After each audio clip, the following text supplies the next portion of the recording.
அருட்பெரும் ஜோதி அருட்பெரும் ஜோதி தனிப்பெரும் கருணை அருட்பெரும் ஜோதி எல்லா உயிர்களும் இன்புற்று வாழ்க வள்ளல் மலரடி வாழ்க தாயாகி தந்தையுமாய் தாங்குகின்ற தெய்வமாய் எல்லா உறவுகளுமாய் நம்மை எல்லாம் தாங்கிக் கொண்டிருக்கின்ற எல்லாம் அருட்பெருஞ்சோதி ஆண்டவர் திருவடியை வணங்கி சமரச சுத்த சன்மார்க்க சத்திய சங்கம் ஈரோடு அகமார்க்கத்தில் சார்பில் மாதாந்த சொற்பொழிவு நிகழ்த்தி கொண்டிருக்கின்ற நம்முடைய சன்மார்க்க தீவிரவாதி என்று நான் அன்போடு அழைக்கின்ற நம்முடைய சதுரதேவர்களுக்கு நன்றி பாராட்டி நன்றி கூறி இதை வழிநடத்திருக்கின்ற சாந்தி அம்மா மற்றும் நம்முடைய துணைவியார் இங்கே வருகை புரிந்திருக்கின்ற அத்துணை பெரியவர்களுக்கும் நன்றி பாராட்டி நன்றி கூறி எனக்கு முன் உரை செய்த நம்முடைய வெற்றிவேல் ஐயா அம்மா மற்ற அனைத்து பெரியோர்களையும் வணங்கி நன்றி பாராட்டி நன்றி கூறி இந்த மாலை வேளையில் இந்த அற்புதமான தருணத்தில் இங்கே வருகை புரிந்திருக்கின்ற உங்கள் அனைவரையும் வருகை என வரவேற்று உங்களுக்கு அனைவருக்கும் நன்றி பாராட்டி ஏன்னா அந்த நல்ல ஒரு மழை இந்த மழையிலெல்லாம் வீட்டிலெல்லாம் டிவி பார்த்துட்டு அதெல்லாம் நிறையா பொழுதுபோக்குக்கான பல அம்சங்கள் இருந்தாலும் அதையெல்லாம் கடந்து இங்கே வந்து வருகை புரிந்திருக்கின்ற உண்மையுமே உங்களுக்கெல்லாம் அடியனுடைய மனமார்ந்த பாராட்டுகளும் வாழ்த்துகளும். கடந்த வாரம் நம்ம வந்து வள்ளல் பெருமாள் அன்பேனும் பிடியில் அப்படிங்கிற பாடலில் வந்து திருவருட் ஆறாம் திருமுறையில் சொல்லியிருப்பார். இறைவன் வந்து அன்பேனும் பிடியில் அகப்படுகின்ற மலையாக இருக்கின்றார் அப்படின்றார். அன்பேனும் பிடியில் இறைவன் எப்படி அகப்படுவார் அப்படின்றதுக்கு நான் வந்து காரணங்கள் சொன்னேன். இறைவன் வந்து ஒரு தாய் வந்து பிள்ளைகள் மேலே வைக்கின்ற அன்புக்கு வந்து அன்பு தான், கணவன் மனைவி மேல் வைக்கின்ற பெயருக்கும் அது அன்பு தான். அந்த அன்புக்கெல்லாம் வந்து இறைவன் வந்து அகப்படுவாரா அப்படின்னா இறைவன் நம்ம எப்படி தான் அன்பு செய்யணும், எந்த அன்புக்கு இறைவன் வந்து அகப்படுவார் அப்படின்னு நம்ம ஓரளவு சொல்லியிருந்தோம். ஸோ கடந்த மாத சொற்பொழிவை தொடர்ந்து தான் நம்ம இந்த மாதமும் தொடரும். ஏன்னா அதோட முடிவு இல்லாமல் போனது ஒரு மணி நேரத்தில் அந்த விஷயத்தை நம்ம வந்து பேசி முடிக்க முடியல. ஆனால் அடுத்த மாதமும் தொடரும் அப்படின்னு சொல்லி தான் இந்த மாதமும் தொடரும். வள்ளல் பெருமான் திருவருட்பா ஆறாம் திருமுறையில் தற்சுதந்திரன்மை பதிகம். நான் உங்களுக்கு எல்லாத்தையுமே ஒரு வேண்டுகோள் வைக்கிறேன். தயவுசெய்து எல்லோரும் ஒரு நோட்டு போட்டுக்குங்க. என்ன நோட்டுனாக்கா சன்மார்க்க நோட்டு அப்படின்னு. நீங்கள் எங்கே சொற்பொழிவுகள் கேட்டாலும் இல்லை யூடியூப்பில் ஸ்பீச் கேட்டாலும் நீங்கள் நோட் பண்ணி வைக்கிற பழக்கத்தை வச்சுட்டீங்க. அது சரியாகலாம், உங்களுக்கு பிடிச்சிருக்கலாம், பிடிக்காமல் இருக்கலாம். ஆனால் அவங்க எல்லாமே வந்து அருட்பாவை தான் பேசுகிறாங்க. நீங்கள் நோட் பண்ணி வச்சுருக்கீங்க. அப்படி நம்ம பேசுகிறோன்னு வச்சுக்கிங்க, அதையே நீங்கள் நோட் பண்ணி வச்சிங்கனாக்க உங்கள் மூளை வந்து நோட் பண்ணி வச்சுக்கணும். நீங்கள் எதெல்லாம் நோட் பண்ணி வைக்கலையோ உங்கள் மூளையும் நோட் பண்ணி வைக்காது. நம்ம மூளையில் இருந்து சிந்தனையில் இருந்தால் தான் நடைமுறை வாழ்க்கையில் கடைப்பிடிக்க முடியும். அதனால் நீங்கள் பேசும்போது இல்லை அருட்பாவை படிக்கும்போது கூட ஒரு நாளைக்கு ஒரு 10 பாடல் படிக்கிறீங்கன்னா கூட இந்த பாடல் வந்து நமக்கு என்ன புரிஞ்சுதுன்னு ஒரு நோட் பண்ணி வைங்க. இந்த குறிப்பு எடுக்கிற பழக்கத்தை வந்து வச்சுக்கணும். இதில் வந்து 2 விஷயம். ஒன்றும் அந்த பழக்கம் நம்மளுக்கு ரீகால் பண்ணலாம். நம்ம குறிப்பு எடுத்து வச்சதை திரும்ப மறுநாள் நீங்கள் ஓய்வாக டைமில் போய் பார்க்கும்போது ஞாபகப்படுத்தும் போது அது திரும்ப மூளைக்குள்ள இன்னும் ஆழமாக பதியும், மறக்காது. இது ஒரு விஷயம். 2வது, நம்ம என்ன தான் வச்சு பொங்க வேகமாக அப்படி இப்படின்னு பேசினாலும் ஒரு 10 நிமிஷத்துக்கு மேலே தூக்கம் தான் வரும் இல்லையா? ஒரு 6 மணி நேரம் மொபைல் பார்த்தாலும் தூக்கம் வராது. 3 மணி நேரம் இல்லை 2 படம் கண்டினியூவாக 6 மணி நேரம் படம் பார்த்தாலும் தூக்கம் வராது. ஆனால் அந்த மாதிரி ஸ்பீச்சுகளை வந்து அரை மணி நேரத்துக்கு மேலே போயிட்டா கண்டிப்பாக தூக்கம் தான் வரும். வேறு வழி கிடையாது. ஏன்னா மனம் அப்படி பழகிடுச்சு. ஸோ நீங்கள் குறிப்பு எடுக்கும்போது தூக்கம் வராது. நீங்கள் ஏதோ ஒரு நோட் பண்ணிக்கிறீங்களா, ஏதோ ஒரு சம்திங் செய்கிறீங்களே, ஸோ நாங்கள் வந்து அதனால் வந்து உங்களுக்கு தூக்கம் வராது. ஸோ 1 மணி நேரம் நீங்கள் தூக்கம் இல்லாமல் இருக்கலாம். ஸோ 2 பெனிஃபிட் இருக்குது. இன்னும் நமக்கு ஞாபகப்படும். எந்த ஸ்பீச்சுக்கு போனாலும் ஏதாவது நோட் எடுத்து சும்மா வந்து ஏதாவது கிரிக்கிட்டு அது பேசுகிறா, அது புதிய பேர் பேசுனாரு, அம்மா அப்படி பேசுனாங்க, வெற்றிவேல் ஐயா அப்படி பேசுனாரு, இந்த பாடல் பேசுனாரு. இப்போ ஐயா வெற்றிவேல் ஐயா நிறையா பாடல் சொன்னார். யாருக்காவது ரீகால் பண்ண முடியுங்களா? ஏதாவது 1-2 பாடல் தான் ஞாபகம். ஆனால் நீங்கள் குறிப்பு எடுத்து வச்சுருந்தீங்கன்னா பாதி பாடலுக்கு வந்து நோட் பண்ணிக்கலாம். நாளைக்கு நம்ம வாழ்க்கையில் வருகின்ற இன்பத் துன்பங்களை நம்ம எந்த அறிவு கொண்டு அதை கையாள போகிறோம்னாக்க நம்ம கேட்ட, பார்த்த, உணர்ந்த, மனதில் இருக்கின்ற அருட்ப அறிவை கொண்டு தான் நம்ம கையாளணும். உண்மைதானே? இப்போ நம்ம அறிவை கொண்டு நம்ம கையாளா எப்படி இருக்கும்? நமக்கு எதுவுமே தெரியாது இல்லைங்களா? நம்ம ஏதோ பேசினா உலகம் எப்படி போகுதோ அப்படி தான் போகும். ஆனால் அருட்ப அறிவு கொண்டு நமக்கு வருகின்ற இன்பத்தையோ இல்லை துன்பத்தையோ கையாண்டோம் அப்படின்னாக்க கண்டிப்பாக அதில் வந்து பாவம் இருக்காது. நம்மளுடைய சுய அறிவு ஒரு 6 அறிவு நிலையிலேருந்து நம்ம கையாண்டோம் அப்படின்னாக்க கண்டிப்பாக அந்த செயலுக்கு ஒவ்வொரு செயலுக்குமே பாவம் புண்ணியம் என்று தொடரும். அந்த பாவத்தின் அடிப்படையில் நம்ம திரும்ப பிறவி எடுக்கணும், அந்த பிறவியில் வந்து அந்த துன்பத்தை அனுபவிக்கணும், நோய்களை அனுபவிக்கணும், அப்புறம் அது திரும்ப பாவமாகும். இன்பத்தை அனுபவித்தாலும் அந்த இன்பத்தின் அடிப்படையிலையும் நமக்கு வந்து பாவ புண்ணியங்கள் சேரும். ஸோ அதனால் நம்ம எதிர்காலத்தில் வருகின்ற இன்பத் துன்பங்களை சரியான முறையில் பாவம் செய்யாமல் நம்ம கையாளணும் அப்படின்னா நீங்கள் அருட்பாவை நோட் பண்ணி குறிப்பு எடுத்துக்கொள்ளும் பழக்கத்தை வச்சுக்கிங்க. நீங்கள் குறிப்பு எடுத்துங்க, மூளை குறித்து வச்சுக்கும். நீங்கள் யாரெல்லாம் குறித்து வச்சுக்கிறீங்களோ கடவுளும் உங்களை குறித்து வச்சுக்கோ, நோட் பண்ணி வச்சுக்குவார். நீங்கள் யாரெல்லாம் நோட் பண்ணி வைக்கிறீங்களோ உங்கள் கடவுளும் நோட் பண்ணி வச்சுக்குவார். பரவாயில்ல, நம்ம சொன்ன வார்த்தைலாம் இவங்க நோட் பண்ணி வைக்கிறாங்க, இவங்களுக்கெல்லாம் சாந்தியம்மா ஈரோடு இவங்களுக்கு அருள் பண்ணணும், இவங்க நம்ம பாடல்கள் ஃபாலோ பண்ணணும்னு நோட் பண்ணி வைக்கிறாங்க. முருகேசன் ஐயா குறிப்பெடுத்து வச்சுக்கிறாரு, ஃபாலோ பண்ண முயற்சி பண்ணுறாரு, அவர்களுள்ள தடையெல்லாம் நம்ம சரி பண்ணணும், அவங்களுக்கெல்லாம் நம்ம அருள் பண்ணணும், கடவுளும் நோட் பண்ணி வச்சுக்குவார். நம்ம விஷயங்கள் நம்மளுக்கு வேண்டுகோளெல்லாம் கடவுள் நோட் பண்ணி தானே வைக்கணும். நோட் பண்ணி வைக்கணுமா வேணாங்களா? நம்மளுடைய விண்ணப்பங்களை கடவுள் நோட் பண்ணி வச்சுக்கணுமா வேணாமா? வைக்கணும் தானே? இல்லை வேணாமா? நம்ம கேட்குறதுல நோட் பண்ணி வைக்கணுமா? நான் மட்டும் கேட்குறேன், நீ மட்டும் காதுக்கு போகணும்னு சொல்ல முடியுமா? நம்ம கேட்குற விஷயங்களை கடவுள் நோட் பண்ணி வச்சுட்டு எப்போ சரியான நேரமோ அதை நம்ம செய்யணும் தானே. அதுக்கு நாம் முதல்ல நோட் பண்ணி வச்சுக்கணும். ஸோ 2 விஷயம் தூக்கமும் வராது, சரிங்களா? ஸோ அடுத்த முறை வரும்போதெல்லாம் கண்டிப்பாக எல்லோரும் நோட் பண்ணி வச்சுக்கிங்க. ஒரு நோட் எடுத்துருவாங்க, புரியுதோ ஏதாவது புரிஞ்சுதான் நோட் பண்ணி வச்சுக்கிங்க, சரிங்களா?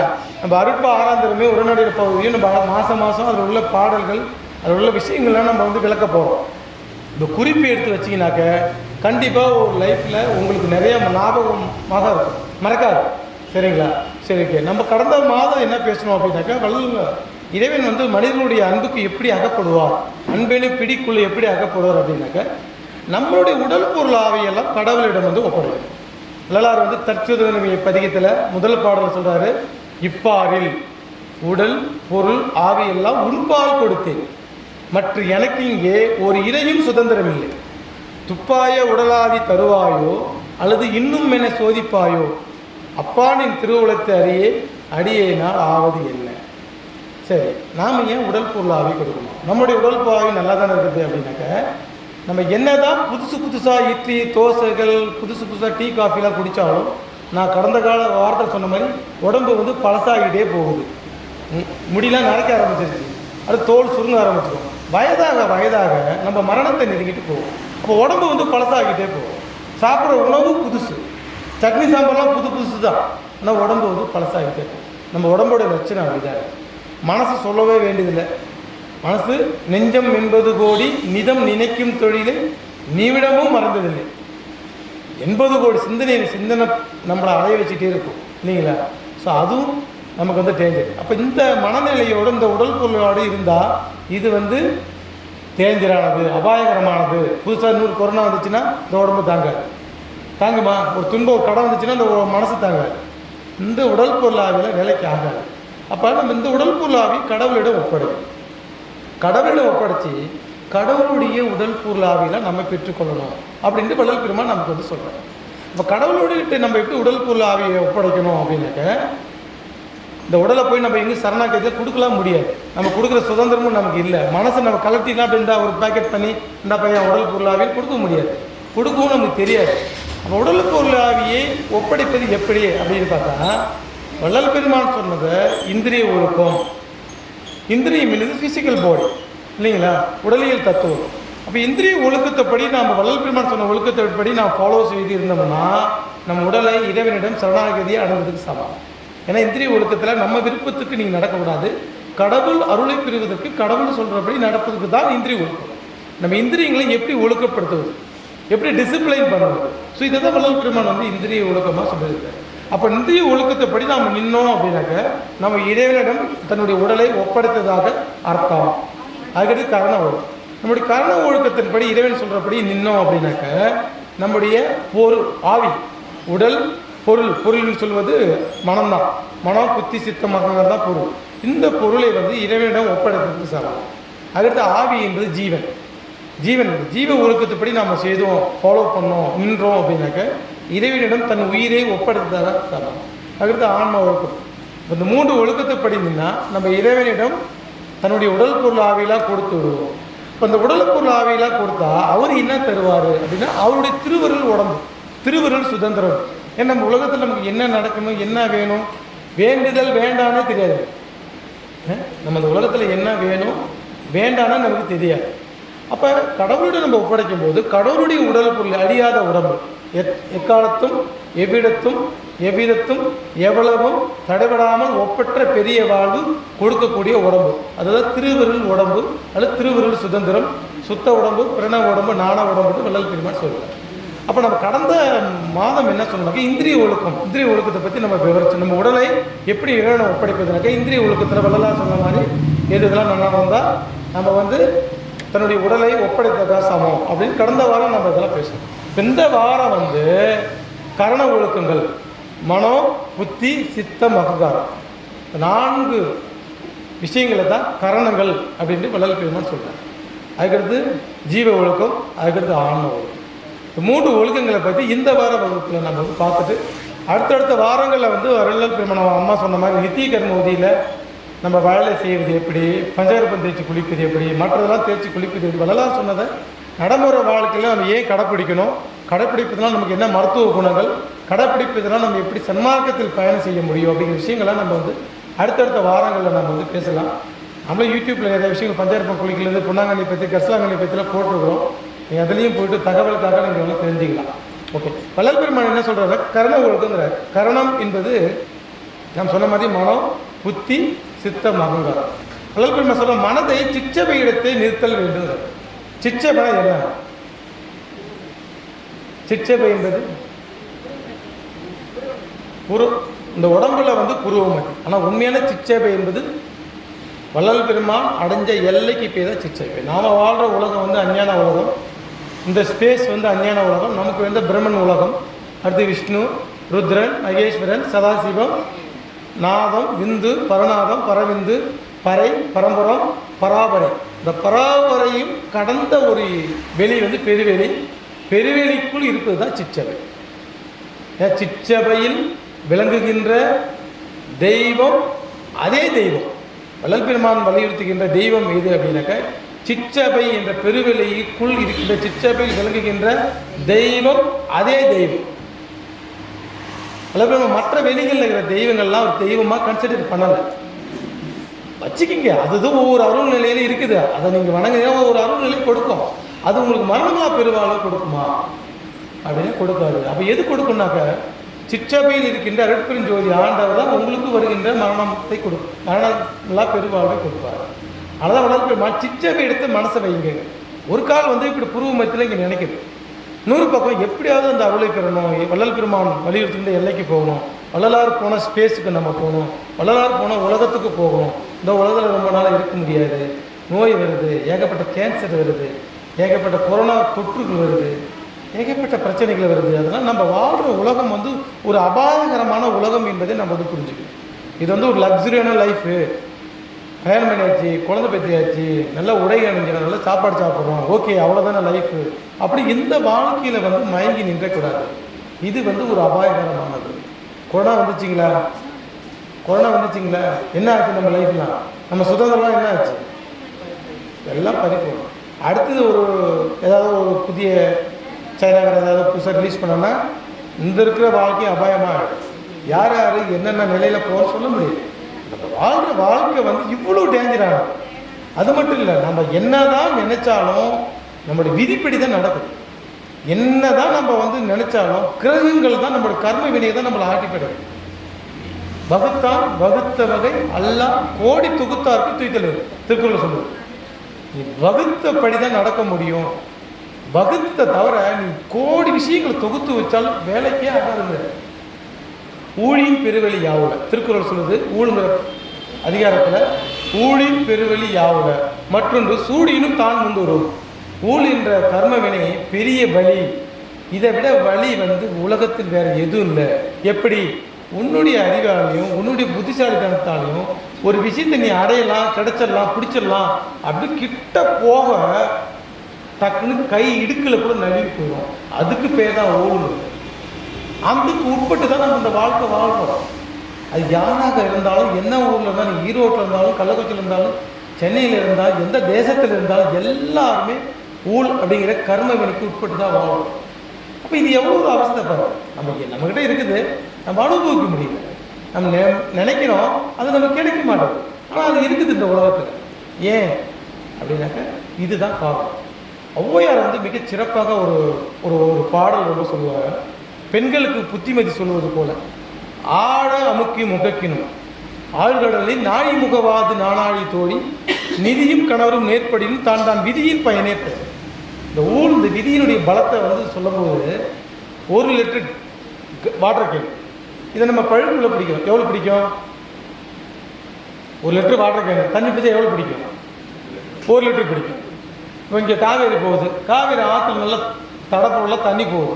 நடு ஆற்றுல போய் போட் எடுத்து போய் நடுவில் எடுக்கிறோம், எவ்வளோ பிடிக்கும்?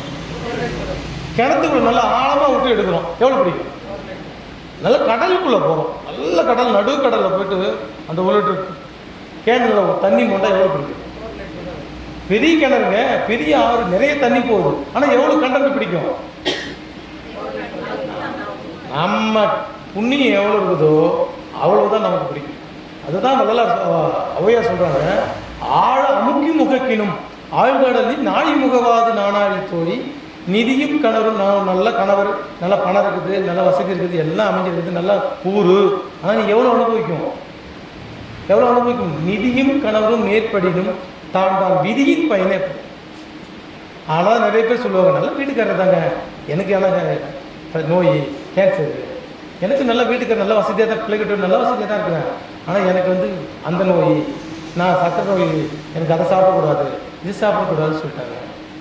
எல்லாம் நல்லா தான் இருந்தாங்க, வீட்டுக்காரர் சரியில்லை, எல்லாம் நல்லா தான் இருக்கிறாங்க, பிள்ளைங்க சரியில்லை, எல்லாம் தான் நல்லா தாங்க, பக்கத்துக்கு வர. உன்னுடைய புண்ணியம் எவ்வளோ இருக்குதோ அவ்வளோதான் உனக்கு. அப்போ இதுக்கு உட்பட்டு தான் அந்த வாழ்க்கை வந்து வாழும். அப்போ இந்த மாதிரியான ஒரு லட்சணத்தில் நம்ம வாழ்கிறோம் அப்படிங்கிறத நம்ம புரிஞ்சுக்கணும். என்ன தான் சுதந்திரமாக இருந்தாலும் நமக்கான சுதந்திரம் இங்கே கொடுக்கப்படலை, கொஞ்சம் அற்ப சுதந்திரம் தான் கொடுக்கப்படுது. கடவுள் தான் முழு சுதந்திரம் வச்சுக்கிறார், நமக்கு இங்கே வந்து அற்ப சுதந்திரம். இந்த அற்ப சுதந்திரத்தை வச்சு ஒன்றுமே செய்ய முடியல. அப்போ நம்ம என்ன பண்ணணும், இந்த அற்ப சுதந்திரத்தை கடவுள்கிட்ட ஒப்படைக்கும் போது கடவுள் பிராட்பான் ஒரு முழுமையான பூர்ணமான ஒரு சுதந்திரத்தை கொடுக்கும். அதுக்கு தான் வள்ளலார் சொல்கிறாரு, நீ வந்து சிச்சபை இடத்த உன்னுடைய கோல், உன்னுடைய ஆம்பிஷன் வந்து நம்ம அங்கே போகணும், அங்கே போகணும், வள்ளலார்கிட்ட போகணும், வள்ளலார்கிட்ட போகணும், வள்ளலார் போகணும். உன் மனசை எப்போ பார்த்தாலும் அங்கே வச்சுக்கணும். ஏன்னாக்க எண்ணிய அங்கே எய்துவார், எண்ணியார் திண்ணீர் அகப்பது. நீ நினச்சிக்கிட்டே நீ தான் அங்கே போய் சேரு, நினைக்கலன்னா முடியாது. அப்போ தினசரி நம்ம எப்போயாவது வள்ளலார்கிட்ட போகணும், வள்ளலார்கிட்ட போகணும், ஐயாவிட்ட போகணும், ஐயாவிட்ட போகணும், ஐயாவிட்ட போகணும், மனத்தை எப்பவுமே நினச்சிக்கிட்டு இருந்தீங்கன்னா அங்கே போய் சேரணும். புரியுதுங்களா? விளங்குச்சிங்களா? அதனால தான் மொத்தம் மனதை சிச்சபை எடுத்தே வைங்க, கடவுள் மேல் வைங்க. ஓகே, புறத்தில் நம்ம புருவமத்தின்னு வச்சுக்கலாம். ஏன்னாக்க இந்த புருவமத்தி என்பது நம்முடைய மனங்களுடைய முக்கியமான ஒரு சன்னதி. இது வந்து சந்நிதியின் உச்சந்தியின்பார்கள், புருவமத்தின் திலத்த காலம் அப்படின்னு வர்மாவை வந்து சொல்லுவாங்க. எல்லா 108 வருமங்களையும் கண்ட்ரோல் பண்ணக்கூடியது வர்மம். இந்த இடத்துல ஒரு கொஞ்சத்துக்கு ஒரு அழுத்தி ஒரு பள்ளம் இருக்கும், இந்த நெத்திக்கு நடுவில் ஒரு பள்ளம் இருக்கும். இப்படி அழுத்தினாவே நம்முடைய பிட்யூட்டரி சுரப்பி வந்து தூண்டப்படும், நம்முடைய கண்ணொளி வருமம், கண்மணி வருமம் தூண்டப்படும், இதயத்துக்கு தேவையான வருமங்கள்லாம் தூண்டப்படும் அப்படின்னு வருமா சொல்லுது. ஜஸ்ட் இப்படி ஸ்டிமுலேட் பண்ணிட்டு இப்படி ஒரு 6 சுற்று இப்படி ஒரு 6 சுற்று பண்ணாவே நம்மளுடைய இதயத்துக்கு சரியான முறையில் இந்த விட்டல் ஃபோர்ஸ் உயிராற்றல் கிடைக்கும். ஹார்ட் அட்டாக்கே வராதுங்கிறாங்க. வர்மா பண்ணும்போது இதயத்துக்கு உள்ள பிரச்சனைலாம் பண்ணும்போது நம்ம புருவ மத்திய திறத்த காலத்தை வச்சு அழுத்திட்டு தான் நம்ம மற்ற வருமங்கள்லாம் நம்ம வந்து செய்யணும். இப்போ இது என்ன செய்யுது, நம்ம ஆரோக்கியத்துக்கு முக்கியமான இடமா இருக்கும். இந்த இடத்த நினைக்க அந்த புருவ மத்திய என்ற திறத்த காலம் தூண்டப்படும் போது நம்முடைய மனம் வந்து ஒருமுகை வரும். இப்போ உணர்வுக்கு தானே போயிடும், ஆசை, கோபம், காமம், லோகம். இந்த உணர்வுகளை கட்டுப்படுத்தக்கூடிய ஒரு இடம் எதுனாக்கா அந்த புருவம். ஏன்னா உணர்வுக்கு பின்னாலே ஒரு மனிதன் சென்று கொண்டு இருக்கும்போது அருப்பாவை கடைப்பிடிக்க முடியாது, நினைச்சதே நம்ம கடைப்பிடிக்க முடியாது. அதனால் அடிக்கடி நம்ம புருவமத்தியை வைக்கும்போது உங்களுடைய உணர்வுகள் வந்து கட்டுப்பாடுகள் வரும். புறத்தில் உணர்வுகள் கட்டுப்பாடு வரும், அகத்தில் கடவுளை நினைச்ச இடத்துக்கு நம்ம போய் சேரணும். அதனால் முதலில் வந்து புருவமத்தி நிற்க செய்தது. மனம் வந்து கட்டுப்பாடாக இருக்கணும்னாக்க அடிக்கடி நம்ம வந்து இந்த புருவமத்தி நினைக்கணும். இந்த புருவமத்தி நினைக்கும் போது இங்கே இருக்கிற அந்த திலத்த காலம் தூண்டப்படும் போது நம்முடைய பிட்யூட்டரி சுரப்பி தூண்டப்படும். பிட்யூட்டரி சுரப்பி தூண்டப்படும் போது நம்முடைய உச்சந்தலைக்கு உச்சி வருமத்துக்கு மேலே 12 விரல் கிடைக்கும் மேலே திரியோத சாந்தம் அப்படிங்கிற நிலை இருக்குது. நீங்கள் உடனடி பகுதியில் படித்து பார்த்தீங்கன்னாக்க வள்ளல் பெருமாள் சொல்லுவார், திரியோத சாந்தம். அந்த திரியோத சாந்தத்தில் தான் 6 நிராதார நிலைகள் வந்துருக்கு. அதான் 1008 கமல், சிற்றவை அப்படின்ற 6 ஆதார நிலை சக்கரங்களை பற்றி பேசியிருக்கிறார். அந்த 6 ஆதாரங்களை தூண்டணும் அப்படின்னாக்க நீங்கள் புருவ மத்தி முதல்ல தூண்டணும். நீங்கள் புருவ மத்தி நினைக்க தான் அந்த இடங்கள் வந்து தூண்டப்படும்.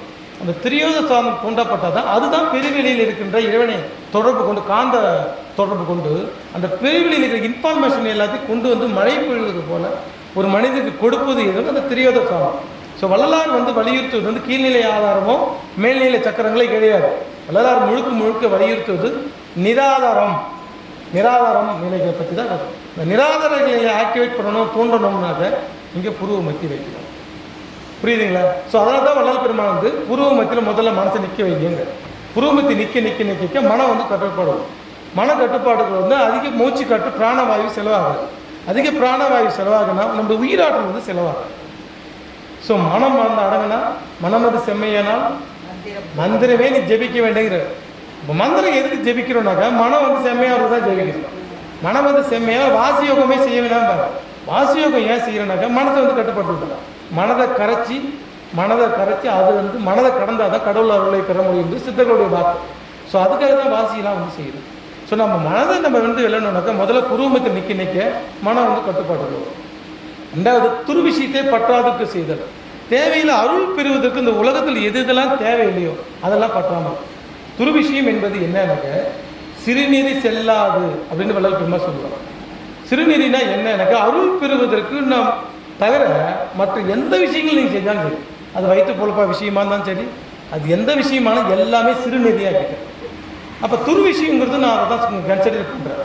அருள் பெறுவதற்கு நம்ம வரோம், இது அருள் பெற முயற்சி பண்ணணும். நம்ம ஒவ்வொரு நாளும் நம்ம எதை நோக்கி போய்கிட்டு இருக்கிறோம்?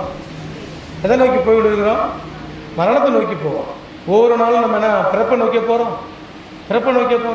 ஒவ்வொரு நாளும் நம்ம இறப்பை நோக்கி போகிறோம். இந்த பிரம்ம கத்தி நமக்கு நெருங்கிக்கிட்டே இருக்குது. அப்போ ஒவ்வொரு நாளும் நம்ம இந்த செயல் செய்யணுமே, இது வந்து அருள் பெற உதவுமா?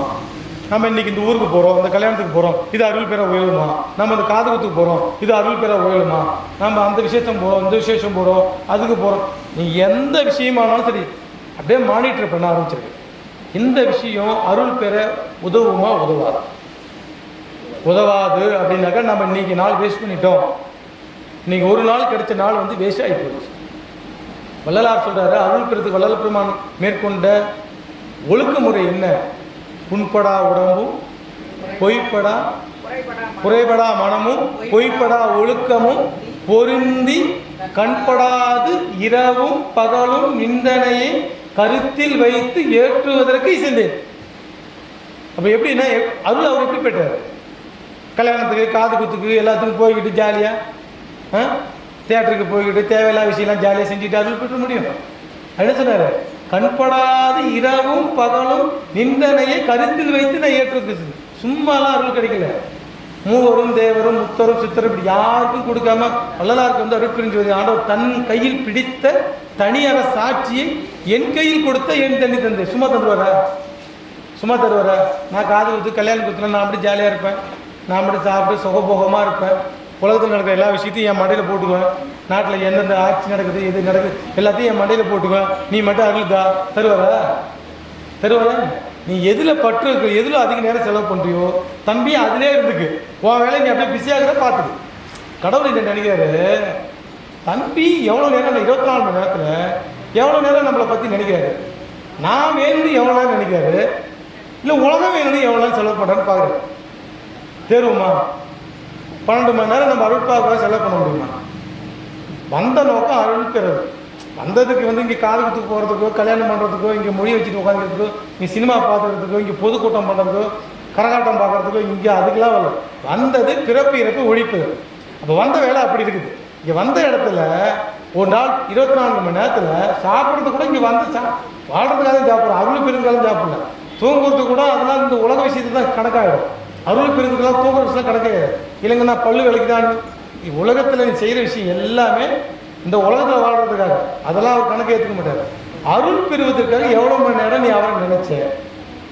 ஒரு நாளைக்கு 24 மணி நேரத்தில் எத்தனை மணி நேரம் அருள் பெருக்க முயற்சி பண்ண?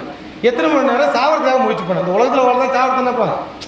உலக விஷயத்தில் சாகிறதுக்கு தான். சாகிறதுக்காக எவ்வளோ நேரமோ, வாழ்கிறதுக்காக, அதாவது மரணமில்லா பெருவாழ்வு வாழ்கிறதுக்காக எவ்வளோ மணி நேரம் செலவு பண்ணீங்க அப்படின்னு கணக்கு போட்டுக்கிட்டீங்க. நீங்களே சொந்தமாக சுயமாக ஆடிட்டிங் பண்ணி பாருங்கள். தேருங்களா? ஒரு நாளைக்கு 1 மணி நேரம் வாழ்கிறதுக்காக 1 மணி நேரம், 23 மணி நேரம். அப்போ எதுக்கு நமக்கெல்லாம் இப்போ அருள் கொடுக்கலாமா? நீ தான் இப்போ 23 மணி நேரத்தை உலகத்தில் பிஸியாகிற. அப்போ என்கிட்ட வந்து இங்கே என்ன பண்ண போகிற? அவ்வளோ வேலையை இங்கே வச்சுக்கிட்டு என்கிட்ட வந்து என்ன பண்ண போகிற? கடவுள் கேட்பார கேட்க மாட்டாரா? இல்லைங்க, எனக்கு உலகத்தில் ஒரு வேலையும் இல்லை, எனக்கு உலகத்தில் எதுவுமே இல்லை, 24 மணி நேரம் நான் உன்னையே தான் நினச்சிக்கிறேன், எனக்கு இங்கே தான் எது விருப்பம் இல்லை, நீ தான் எனக்கு விருப்பம்னா சரி பரவாயில்ல, பிள்ளைக்கு எனக்கு எது வேலை இல்லை, நம்மளை அடையிறதான் வேலை நானும் கூப்பிடலாம். இப்போ 2 மணி நேரம் 3 மணி நேரம் கடவுள் நினச்சிக்கிட்டு மீதி 21 மணி நேரம் இங்கே பிஸியாக இருந்தால் கடவுள் என்ன பண்ணுவோம்? பாப்பாரு ரொம்ப பிஸியாக இருக்கலாம், தம்பி ரொம்ப ஊரில் பிஸியாகிறாரு, நாட்டில் பிஸியாகிறாரு, நம்ம கொடுத்த பொய்யெல்லாம் வச்சுக்கிட்டு, நம்ம படித்த பொய்யான மனைவி, பொய்யான உங்கள் செல்வம் பணம்லாம் சாப்பாடெல்லாம் சாப்பிட்டுட்டு ரொம்ப பிஸியாகிறான், பரவாயில்ல தம்பி அங்கே பிஸியாக இருக்கட்டும், தம்பி நீ உன் வேலையை பிஸியாக பாரு, நான் என் வேலையை பார்க்குறேன். உண்மை தானே? உண்மையா இல்லையா? அப்போ நம்ம தினசரி சிந்தனை பண்ணணும்.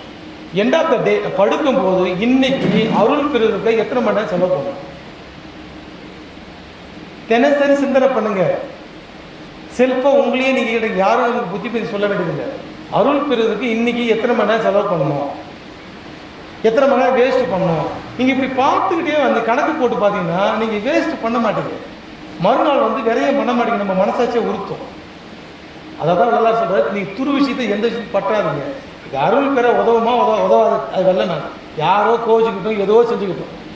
நாளைக்கு ஏமா வரப்போ அவர் வந்து சொல்லுவாரா, தம்பி அவர் வந்து என் வீட்டு விசேஷத்துக்கு வந்தார், ஆனால் தான் அருட்பா படிக்க முடியல, அருட்பா கடைப்பிடிக்க முடியல அப்படின்னு எமகிட்ட அவர் பேசுவாரா? இல்லை எம பேசுகிறதான் கேட்பாரா?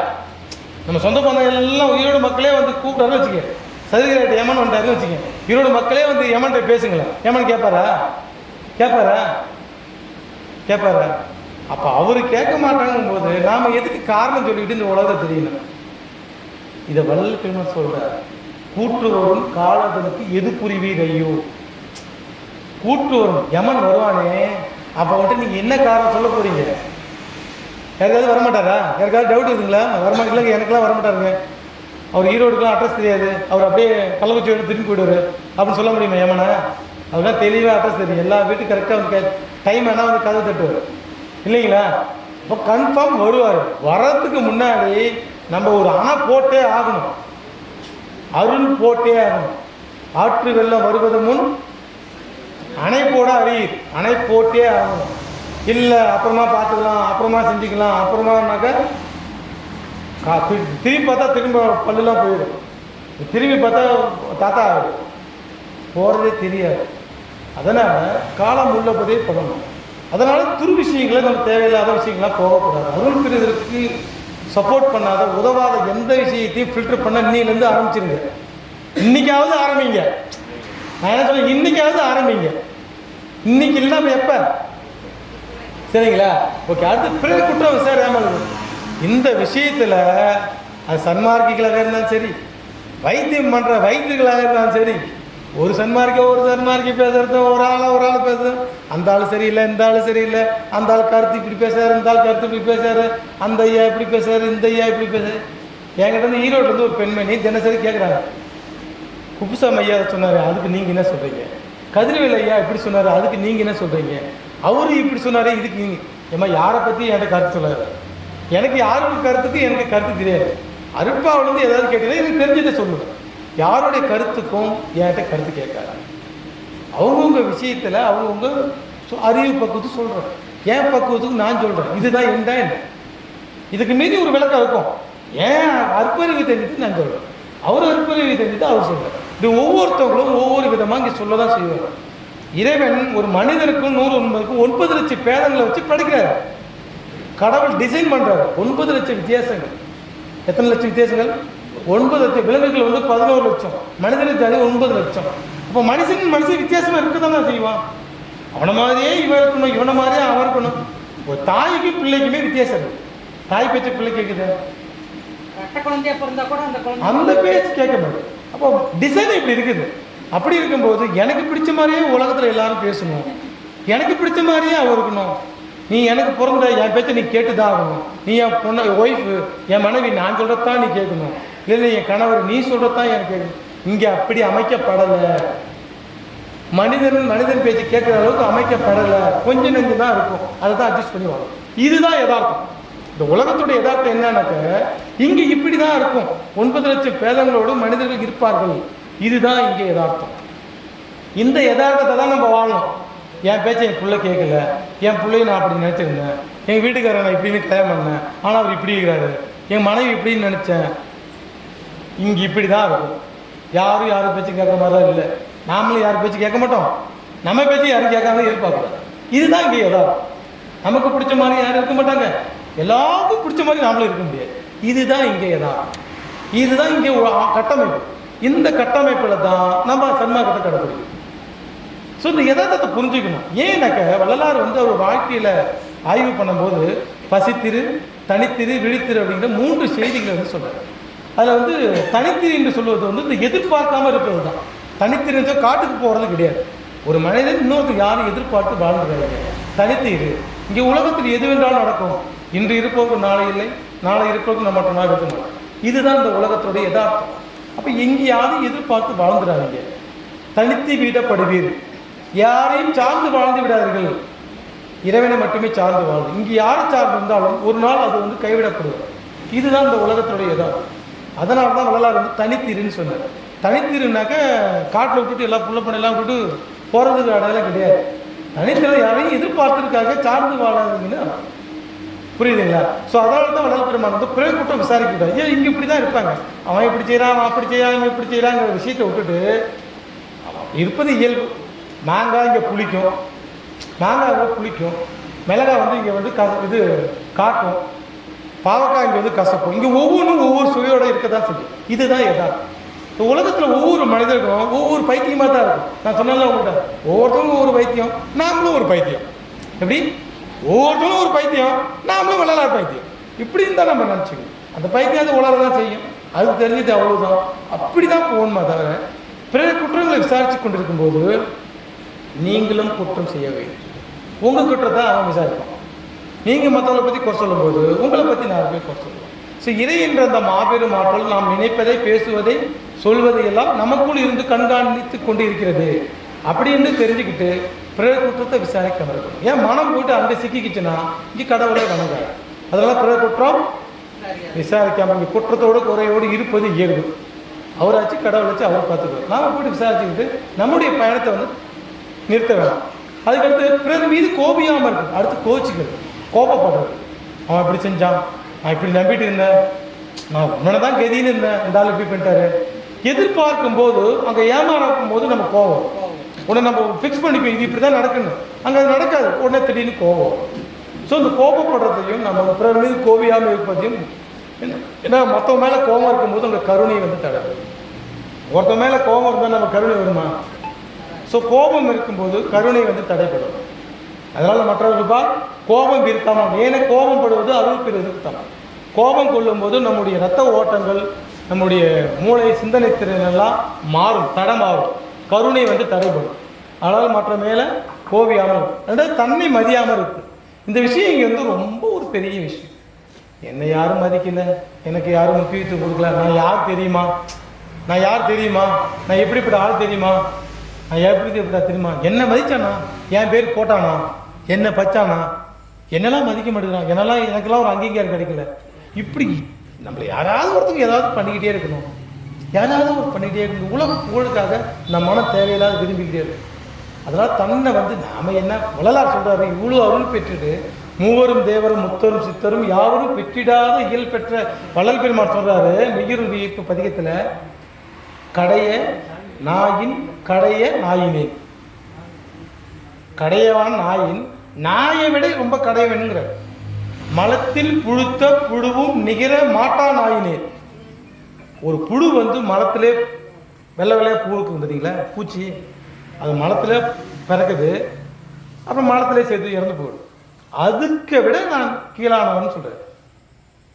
அவ்வளோ பேர் அருளாற்றல் பெற்ற வள்ளல் பெருமானே அப்படி தன்னை மதிக்காமல் சொல்லும்போது நான் செத்தா 2 நாளாக நார போகிறோம், 2 வேளை பசி தாங்க மாட்டோம், அற்பமான ஒரு பிறவி, தத்துவங்களாம் போட்டு ஒரு கசக்கு எடுத்தால் தாங்க மாட்டோம். இந்த லட்சணத்தில் நம்மளாம் நம்ம ஒரு பெரிய ஆளாக ஏன் நினச்சிக்கிட்டு நம்மளை நினைக்கிறதுக்கு என்ன இருக்குது? எவ்வளோ பெரிய அழகிகளாக இருந்தாலும், எவ்வளோ பெரிய பதவியில் இருந்தாலும் 3 நாள் 1 வாரத்தில் புழு தள்ளுற லட்சத்தில் நாம் இருக்கிறோம். அப்படி தானே இருக்கிறார். இந்த லட்சம் தானே. இல்லை அவர் வந்து இந்த தொகுதி எம்எல்ஏ, அவர்லாம் 4 நாளாக ஆனாலும் அவர் நேர மாட்டார், 5 நாளாக ஆனாலும் புழு அவர் ஒன்றும் பண்ணாதுன்னு சொல்ல முடியுமா? பக்கத்தில் இந்த மதிச்சவன் எல்லாம் 4 நாளைக்கு வெளியே போட்டால் மூக்கை பிடிச்சி தூரமாக போயிடும். அந்த லட்சணம் தான் நம்ம லட்சணம். இந்த லட்சணத்தினது என்ன ஏன் மதிக்கலை, என் பேர் ஏன் போடல, உன் பேர் ஏன் போடல, என் பேர் கீழே போட்டேன், என் பேர் மேலே போட்டேன், அதை போட்டு ஒரே பஞ்சாயத்து. இந்த பஞ்சாயத்து தேவையில்லை. ஏன்னா கடவுளர்கள்லாம் ரொம்ப பித்தர்கள் போல சித்தர்கள்லாம் வாழ்ந்தாங்க. சித்தர்கள் எல்லாம் பித்தர்கள் பைத்தியம் பிடிச்ச மாதிரி தான் வாழும். அவங்க நோக்கம் அருள் பெறணும் தான். இங்கே வந்து நம்மளை மதிக்கணும், போகணும், வரணும் விஷயம் நமக்கு தேவையில்லை. இது அருள் பெறுவதற்கு மிக தடையாக இருக்கும். அடுத்து ராகாதி நீக்கி இயற்கை சத்துவமாயார். ராகாதி நீக்கி ராகாதி குணங்கள் என்பது 14 ராகாதி குணங்கள். வள்ளல் பெருமான் 7 திரைகள் போட்டுப்பார் இல்லையா? ஜோதி விளக்கம் 7 வண்ணத்திரைகள், 2 வந்து சூட்சும திரைகள், மொத்தம் 9 திரைகள் அப்படின்னு நமக்கு வந்து பேருபதேசத்தில் வள்ளல் பெருமான் சொல்லுவார். அது வந்து பச்சை திரையை வந்து ராகாதி குணங்களுடைய அடையாளச்சின்னம். நம்முடைய ஆன்மாவை தெரிய ஓட்டாமல் மறைத்திருப்பது பச்சை திரை. இந்த பச்சை திரையுடைய அடையாள சின்னம் என்னன்னாக்கா ராகாதி 14 துர்க்குணங்கள், கோபம், லோபம், காமம், அப்புறம் 14 குணம். ஸோ அந்த குணங்கள் படி குணங்கள் பின்னால் நம்ம போகாமல் இயற்கையான சத்துவ குணத்தை நிற்கிறது. சத்துவ குணம் என்பது என்ன? இடந்தனித்திருத்தல், இச்சையின்றி நுகர்தல், ஜபதப செய்தல், தெய்வம் பரவல், பிற உயிருக்கு இரங்கல், பாடி பணிதல். இந்த 8 வகை குணங்கள். இந்த 8 வகையான குணங்களும் நம்முடைய இயற்கை குணங்கள். ஆனால் 14 குணங்கள் வந்து இப்போ வள்ளலார் வந்து உணவுகள் சொல்லும்போது இந்த வாட்டர் கண்டென்ட், நீர்ச்சத்து உள்ள காய்கறிகள் பழங்கள் வந்து சாப்பிட வேணாம்னு சொல்லிப்பார். ஆனால் சித்த மருத்துவத்துலேயும் மற்ற மருத்துவத்துலேயும் இந்த பழங்கள், காய்கறிகள், கீரைலாம் ரொம்ப ஆரோக்கியமானது. ஆனால் வள்ளல் பெருமான் வந்து இயற்கை இறைவனுடைய அருளை பெறுவதற்கு சாதனங்கள் செய்யும்போது இந்த வாட்டர் கண்டென்ட் ஃபுட்டு எல்லாமே அவாய்ட் பண்ணி சொல்லுவார். தண்ணியே இல்லாத காய்கறிகள், முருங்கைக்காய், வெண்டைக்காய், கத்திரிக்காய், இந்த பிஞ்சுகள் தான் வள்ளலார் வந்து சாப்பிட சொல்கிறார். நீங்கள் நித்திய கர்ம இதில் பார்க்கலாம். அப்போ இந்த வாட்டர் கண்டென்ட் ஃபுட்டெல்லாம் என்ன ஆகுனாக்க நீர்ச்சத்து உள்ள காய்களை சாப்பிடும்போது நம்முடைய உணர்வுகளை வந்து விகாரப்படுத்தும். அது காமமாக இருந்தாலும் கோபமாக இருந்தாலும். நீ சன்மார்க்கியாக என்ன அவன் பெரிய சாமியார், அந்தாலும் இவ்வளோ கீழ்த்தரமாக நடந்துக்கிறாரு, என்ன ஒரு பெரிய சாமியார் இப்படி கோவப்படுறாரு, என்ன ஒரு பெரிய இவ்வளோ வருஷமாக சன்மார்க்கம் இருக்கிறாரு, ஆனால் இப்படி கோவப்படுறாரு, இவ்வளோ ஒரு அல்பத்தனமாக நடந்துக்கிறாரு, இவ்வளோ கீழ்த்தனமாக நடந்துக்கிறாங்க. அவர் சாப்பிட சாப்பாடு அப்படி. அவர் தினசரி என்ன பண்ணுறாரு? வள்ளலார் வந்து 5ல் 3 மடங்காக தண்ணி குடிக்க வச்சுட்டாரு. அது தண்ணியில் இருக்கிற இந்த பஞ்சபூத குணங்களும் விஷ குணங்களும் நீக்கி அமுதத்தை மட்டும் சாப்பிட சொல்கிறார். நம்ம தண்ணியில் வந்து காமம் கலந்துருக்கு, கோபம் கலந்துருக்கு, உணர்வுகள் வந்து கலந்து உணர்வை விகாரப்படுத்துது. ஏற்கனவே எப்போ இருக்குது நம்ம உடம்புக்குள்ள தத்துவங்க. அப்போ இந்த மாதிரி உணவுகள் எடுக்கும்போது அது நம்மளை தூண்டி விடும். தூண்டி விடும்போது இவர் எப்படி கட்டுப்பாடாக இருக்காரு? நிறைய சாமியார்கள்லாம் சாதுக்கள், அந்த சாமியார் இந்த சாமி சொன்னவங்களாம் நம்ம நிறைய பார்க்குறோம் இல்லையா? சாமியாராக இருப்பார், அப்புறம் அது பண்ணிட்டாரு, இது பண்ணிட்டாரு, பெரிய பெரிய சாமியார் இருப்பார், அப்புறம் அந்த தப்பு பண்ணிட்டாரு, இந்த தப்பு பண்ணிட்டாரு, நம்மளாம் பார்க்குறோம். என்ன காரணம்னாக்க இதுதான் காரணம். உணவை கட்டுப்படுத்தாமல் உணர்வுகளை கட்டுப்படுத்த முடியாது. இல்லை நான் பெரிய ஆள், நான் அப்படி பண்ணுவேன், ஒரு வாயால் வடை சொல்கிறதெல்லாம் ஒன்றுமே ஆகாது. வள்ளலார் தெளிவாக சொல்லிட்டாரு, உணவுகளை கட்டுப்படுத்தினா தான் உணர்வுகளை கட்டுப்படுத்த முடியும். அதான் நித்திய கர்ம இதில் வள்ளலார் வந்து சாதாரண விதி, பொது விதி, சிறப்பு விதி தான் சொல்கிறாரு. அடுத்தடுத்த வாரங்களாக அதை நம்ம வந்து தெளிவாக வந்து விளக்கம் பார்க்கலாம். ஸோ வாட்டர் கண்டென்ட் ஃபுட்டு எல்லாம் நமக்குள்ள உணர்வுகளை கிண்டி விடும். அப்போ அதனால் என்ன பண்ணணும்? நம்ம ராகாதி குணங்கள் பின்னாடி தான் போகும். அந்த நேரத்தில் இப்போ நம்ம செய்யறது சரியா? அருப்பா என்ற பிரேக் போடுங்க. அதாவது ஒரு காம சம்பந்தமான விஷயம், இல்லை கோபம் சம்பந்தமான விஷயம், இல்லை ஒரு மோகம், இல்லை ஒரு ஆசை, ஏதாவது ஒரு ராகாதி குணங்கள் வரும்போது வள்ளலார் வந்து இப்படி சொல்லியிருக்கிறார், நாம் இப்படி செய்யலாமா? வள்ளலார் வந்து இப்படி பண்ணியிருக்காரு, நாம் இது பண்ணலாமா? வள்ளலார் இப்படி சொல்லியிருக்காரு, இதை செய்யலாமா அப்படின்னு அருட்பா என்ற பிரேக் போட்டு செக் பண்ணுங்க. ஒரு ஆசை, மற்றவங்க சொத்து மேலே ஆசைப்படுறோம். வள்ளலார் வந்து ஆசைப்படவே சொன்னார், நம்ம இதை ஆசைப்படுறது சரியா? நம்முடைய குணங்களை தினசரி நான் இன்றைக்கி ஆசைப்பட்டேன், நான் இன்றைக்கி அந்த பொண்ணு மேலே ஆசைப்பட்டேன், நான் இன்றைக்கி அதை வாங்க ஆசைப்பட்டேன், இதை வந்து வள்ளலார் ஆசைப்படுற ஓகே சொன்னாரா, பண்ணலாமா, செய்யக்கூடாதா அப்படின்ட்டு அருட்பா என்ற செக் பண்ணுங்க. செக் பண்ணிவிட்டு அப்புறமா ஃபர்தராக போகும்.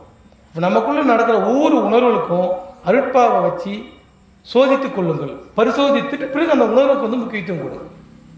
புரிஞ்சிங்களா? ஓகே. அடுத்து தனது தத்துவங்களை அக்கிரமத்தில் செல்லாத கண்டித்தல். தத்துவங்கள் என்பதும் 96 தத்துவங்கள் சொல்லுவாங்க. உடல் சார்ந்த தத்துவங்கள், உயிர் சார்ந்த தத்துவங்கள், அடுத்து மனம் சார்ந்த தத்துவம். இந்த தத்துவங்கள் எல்லாமே தத்துவ சிறையில் தான் நம்ம ஆன்மா வந்து மாட்டிக்கொண்டு முழிக்குது. தத்துவ சிறையை விடுபட்டு தான் நம்ம வந்து கடவுளோட பெற முடியும். அப்போ தத்துவங்கள் நம்ம என்ன செய்யும், ஒவ்வொரு காலகட்டத்திலையும் ஒவ்வொரு வயசுக்கு ஏற்ற மாதிரி, உணர்வுக்கு ஏற்ற மாதிரி, சூழ்நிலைக்கு ஏற்ற மாதிரி நம்மளை வந்து பாட்டி எடுக்கும். பசிங்கிறது தத்துவம் தான். பசிக்கு உணவு கொடுப்பது நியாயம். ஆனால் அடுத்தவர்களை கொன்று சாப்பிடுவது அநியாயம். அது மாதிரி எதை பார்த்தாலும் வடை பார்த்தா, போண்டா பார்த்தா, ஈவினிங் டைமில் 4 மணி 5 மணிலாம் அந்த போண்டா மிச்சருங்கள்லாம் பார்த்தா நமக்கு வந்து தத்துவங்கள் சாப்பிட தோணும். இதை சாப்பிடலாமா, சரியா, அருள் பெறத்துக்கு இது உதவி பண்ணுமா, பண்ணாதா, அப்படின்னு ஒவ்வொரு விஷயங்களும் தத்துவங்கள் படி மனம் செல்லாமல் அப்போக்கப்போ ஒரு பிரேக், ஒரு செக் பண்ணிவிட்டு சாப்பிடலாமா வேண்டாமா. பலராக வந்து டீ காஃபி சாப்பிட வேணாம் சொன்னார், கரிசாலை சாப்பிட சொல்கிறாரு, சுக்கு காஃபி சாப்பிட சொல்கிறாரு, தண்ணி கொதிக்க வச்சு குடிக்க சொல்கிறாரு. இதை சாப்பிட்றதா இல்லை நம்ம இதை சாப்பிட்றதா? நான் சன்மார்க்கிங்க, ஆனால் எனக்கு நோயைங்க. சன்மார்க்கி என்று சொல்லிக்கொண்டு நாம் எல்லாம் நோயாளியாக இருந்தால் என்ன சொல்லுவாங்க? வள்ளலார் வந்து ஆரோக்கியத்துக்கான விதிகள் சொல்லிட்டார். அப்போ நம்ம கடைப்பிடிக்கலை, நோயாளியாக ஆகிட்டோம். அப்போ நம்ம லட்சணம் அப்படி இருக்குது. அதனால் சன்மார்க்கிகளாக இருப்பவர்கள் முதல்ல ஆரோக்கியமாக இருக்கு. நோயாளிகளை தன்னுடைய உலகத்துக்கு கடவுள் எடுக்க போகிறது இல்லை. கடவுள் நோயாளிகள் எடுப்பார், பெருவெளிக்கு நோயாளி எடுப்பார். ஆரோக்கியமாக இருக்கிறது ஆரோக்கிய விதி சொல்கிறார். நான் ரொம்ப சீக்கியாகிறேங்க, எனக்கு அந்த புற்றுநோய் பேஷண்ட் வந்து கடவுள் அருள் பண்ணுவாரா? HIV பேஷண்ட் வந்து கடவுள் அருள் பண்ணுவாரா? கடவுள் அருள் பண்ணுவாருங்களா? நோயாளிகளை தன்னை உலகத்தில் எடுப்பார்? யார் எடுப்பார்? கடவுள். ஆரோக்கியத்துவம் மட்டும் இல்லை, மன ஆரோக்கியத்தோடு இருக்கும். மன ஆரோக்கியம் இருந்தால் உடல் ஆரோக்கியம் இருக்கும். ஆனால் இறைவன் வந்து தன் உலகத்துக்கு வந்து சுத்தமான ஒரு புனிதமான நடத்த. வள்ளலார் 51 வயசில் முக்தி பெற்றார். வள்ளலாருக்கு ஏதாவது நோய் இருந்துச்சிங்களா? நோய் இருந்துச்சிங்களா? கேள்விப்படுவீங்களா? இல்லை. ஸோ நாமளும் நோயாளியாக இருக்கக்கூடாது வள்ளலார் விரும்புகிறார். அதுதான் நித்திய கருமை விதிகள் சொல்கிறார். ஆனால் நித்திய நோய் கருமையை கண்டிப்பாக கடைப்பிடிக்கணும். நம்ம பஞ்சகற்பம் எத்தனை பேர் குடிக்கிறோம்? இன்றைக்கி பஞ்சகற்பத்தை பற்றி ஐயா நம்ம மருத்துவ வகுப்பில் எடுத்தாங்க. பஞ்சகற்பம் மிக அற்புதமான ஒரு பெரிய மருந்து. ஆனால் எனக்கு தெரிஞ்சு சன்மார்க்கிகளில் 195% யாரும் குளிச்சு நான் பார்க்கவே இல்லை. பஞ்சகற்பம்னு ஒன்று இருக்குதான்னு தெரியாது. பஞ்சகற்பம்னு ஒன்று இருக்குதான்னு தெரியாது. பஞ்சகற்பம் ஒரு மிகப்பெரிய ஒரு மருந்து. இந்த பஞ்சகற்பத்தை வச்சு பல்லு விளக்கலாம் அப்படின்னு இன்றைக்கி தான் ஐயா நம்ம மருத்துவ வகுப்பில் சொன்னார் நம்ம லோகநாத ஐயா. அது ஒரு அற்புதமான மருந்தெல்லாம் வள்ளலார் டாப் மோஸ்ட் சீக்ரெட். வாழை பண்ணுவது, கண்ணுக்கு தைலம் விடுவது, 5 பஞ்சவாசங்களை சுத்தப்படுத்துவது, குடலை சுத்தப்படுத்துவது, இதெல்லாம் டாப் மோஸ்ட் சீக்ரெட் இன் சித்த மார்க்கத்தில் ரொம்ப முக்கியமான யோகத்துக்குள்ள உணவு, யோகத்துள்ள பழக்க வழக்கங்கள். அந்த பழக்க வழக்கங்களை ஐயா ரொம்ப சாதாரணமாக நம்ம சொல்லிட்டார். சாதாரண கரிசலாங்கண்ணிலே சாதாரணமாக சொல்லியிருக்கேன். கரிசாலை வந்து நிறைய தெரிய நீக்கணும்னு நமக்கு சித்தர்கள்லாம் சொல்லியிருக்காரு. ஐயா அசாதாரணமாக சொல்லியிருக்காரு. அதெல்லாம் கடைப்பிடிக்காம எனக்கு அருள் மட்டும் வேணும், நான் எதையும் கடைப்பிடிக்க மாட்டேன், நான் இப்படி தான் இருப்பேன், ஆனால் அருள் மட்டும் நீ கொடுக்கணும். கொடுக்கலனாக்கா சன்மார்க்கிக்கு ஏன் இது வரைக்கும் அருள் பெறலை? வள்ளலார் அருள் பெற்றார், வள்ளலார் பிறகு யாரும் ஏன் போகல? அடுத்த கேள்வி என்ன கேள்வி? வள்ளலாருக்கு பிறகு யாரும் ஏன் போகல? நான் சொல்கிறேன், வள்ளலாருக்கு பிறகு வள்ளலார் சொன்னதை கடைப்பிடிச்ச ஒரு ஆளாக காட்டுங்க. என்னையும் சேர்த்தா முதல்ல சொல்கிறேன், என்னையும் சேர்த்த சொல்கிறேன். வள்ளலார் சொன்னதை கடைப்பிடிச்ச ஒரு ஆளாக காட்டுங்க.